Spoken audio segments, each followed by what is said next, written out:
nasisira ako. Hoy, be. Naghahanap ka ba ng e-bike? 3 to 5 days bago malobat. Ito, meron tayong 3 wheels na e-bike. Pwedeng pamalengke, pangsundo, at marami pang iba.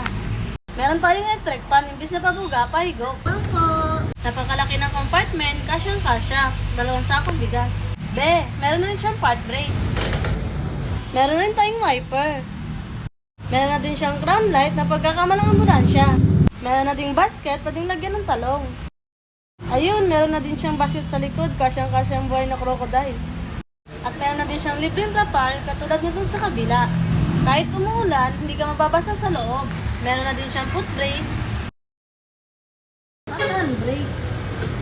No? At naka-digital panel na rin siya. At may 2 side mirror na rin. At 2 to 3 seaters na rin siya. Kasyang-kasya si Lola, si Lolo, at si Marites. Meron na siyang hazard. Meron na 48 volts, 20 ampere, 1,200 watts controller na.